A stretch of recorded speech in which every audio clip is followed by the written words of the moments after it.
Ode to a Grecian Urn by John Keats. Before we begin, we would like to understand that an ode is a long, serious, lyrical poem. It is elevated in tone and style. There is no set rhyme scheme or stanza pattern, and it celebrates a person, an event, or a power.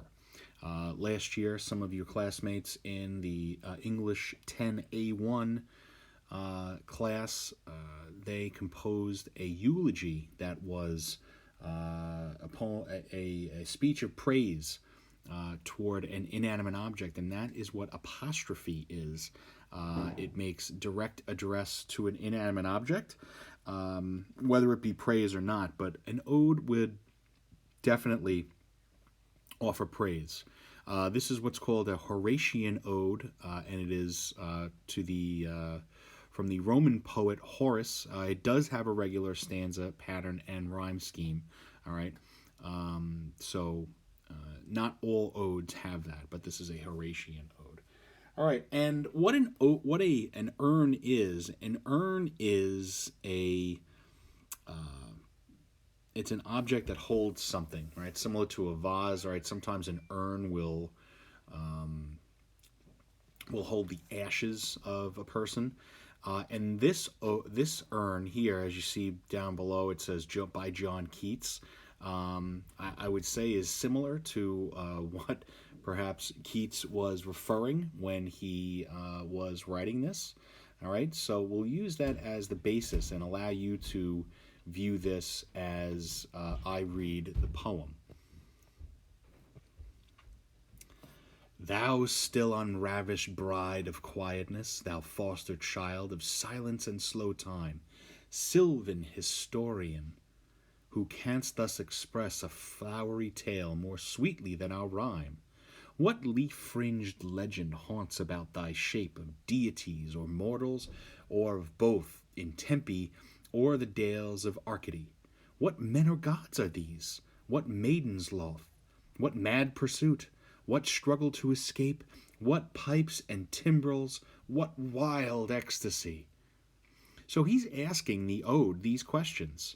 Not that he has an expectation that the ode would answer, the urn would answer, but he is wondering to himself. And of course, the urn cannot talk back to him. So what is he left with? He's left with the only the ability to try to understand himself. And the next two lines are lines that I'd like you to underline in your literature iBook, page 235. And these two lines should be highlighted because I think they really capture the essence of the poem, along with the last two lines of the poem. Heard melodies are sweet, but those unheard are sweeter. Therefore, ye soft pipes, play on. And what he means by this is that, the urn could, if the urn could talk, the urn would tell me exactly what's going on. He'd tell me all about the deities and the mortals and the flowery tale and everything that's going on. But since the urn can't talk, I have to make that up myself. And that's what he means by heard melodies are sweet. If the urn could talk, you'd tell me exactly what's going on. And that's all this would ever be for me, the story that the urn told me. But those unheard are sweeter. If I have to interpret what the urn is telling me, the story that the urn is telling me about all of these deities and mortals, all right, the leaf-fringed haunts, and the god, which men or gods or maidens these are, then I would be forced to make up my own interpretation. And by doing that, they're more personal. All right, as the notes refer to, and what I'm going to do is this. Okay, who are these painted figures? And it poses the answers. All right, and questions about the spoken and unspoken words. As the unspoken words are sweeter and remembered longer, they are imagined and owned more personally by the perceiver. And he says, they are sweeter. So therefore, ye pipes, ye soft pipes, play on. Let's hear it. Not to the sensual ear, but more endeared, pipe to the spirit ditties of no tone. Fair youth, beneath the trees thou canst not leave thy song, nor ever can those trees be bare. Those trees can never be bare. That meaning will always be new. Bold lover, never, never canst thou kiss, though winning near the goal, yet do not grieve. She cannot fade, though thou hast not thy bliss, for ever wilt thou love, and she be fair. You know, I like to say that I think that you students live in the most fortunate and yet unfortunate time when it refers to, and I'll use the example of music, all right? And that's what I'm referring to, all right? Music and lyrics. If you are wondering about what a lyric of a particular song is, what do? You Google it. And you can look it up and you can say, oh, that's what, so-and-so is saying, if you can't really make the words out all the time. And that's nice, okay? For someone like myself, who, back in my time, when I was your age, we had to wonder about certain lyrics if they weren't printed on the album jacket or in the cassette tape insert. All right, we didn't know it till years later. Oh, that's what that person was talking about. I have no idea. There's a comedian that jokes about the Steve Miller Band song "Big Old Jet Airliner." All right, he says, for years I used to think it was "Big Old Jeff Had a Light On." Who knew? But that held a special place in his heart. All right, and that created a memory for him.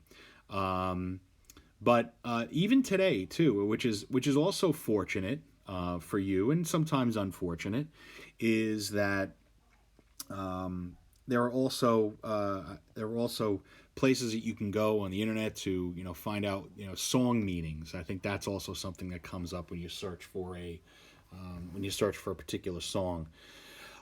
Which is good. I think it's almost like discussing literature or poetry. After all, songs are, forms of expression and poetry. But, they're also, maybe not as fortunate because, that might force you to change your opinion of what a particular song is about. All right. So all that from heard melodies are sweet, but those unheard are sweeter. Okay. And he continues. He continues by saying, "Ah, happy boughs, thou cannot shed your leaves, nor ever bid the spring adieu. Ah, happy melodist unwearied, forever piping songs, forever new." These songs are always going to be new. These songs are always going to be new. And they are going to have a special place in our hearts. Just like listening to a song, a second time or a third time, just like reading a book the second or third time, watching a movie, reading a poem, you always pick up something new. So that poem is always something new. And every time that Keats looks, or the narrator, looks upon this urn, something will be new for him. It'll have a different meaning, and that's why it's good that the urn can't talk.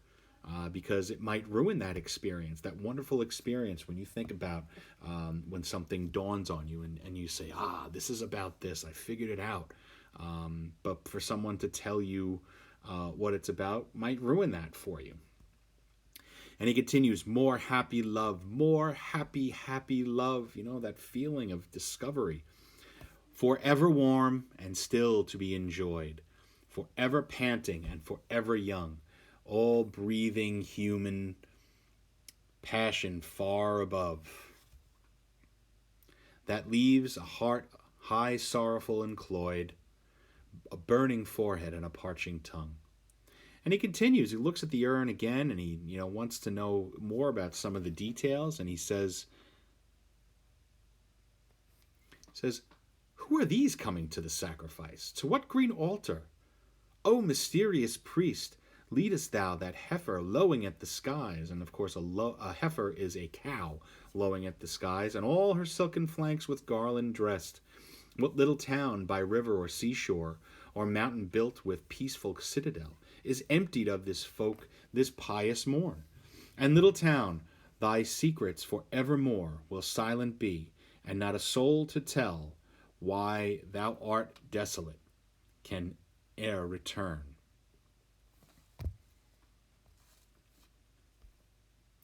O Attic shape, fair attitude, with breed of marble men and maidens overwrought, with forest branches and the trodden weed, thou silent form dost tease us out of thought, as doth eternity, cold, pastoral. When old age shall this generation waste, thou shalt remain in midst of other woe than ours, a friend to man, to whom thou sayest, beauty is truth, truth, beauty. That is all ye know on earth, and all ye need to know. So, bringing this full circle and kind of toward an end here, is that the trees shall ever be new, as the spring is always new. Like love that is new, it will never rust. It will always be in motion, striving forward, bringing a joy to all. And another line from another Keats work is, a thing of beauty is a joy forever. All right. So those lines, those very important lines of heard melodies are sweet, and those unheard are sweeter. And if we just want to look at the stanza formation, the first 4 lines and their rhyme scheme, and the next 6 lines of each of the stanzas, all right, they address something and then they elaborate on the thoughts in that first part.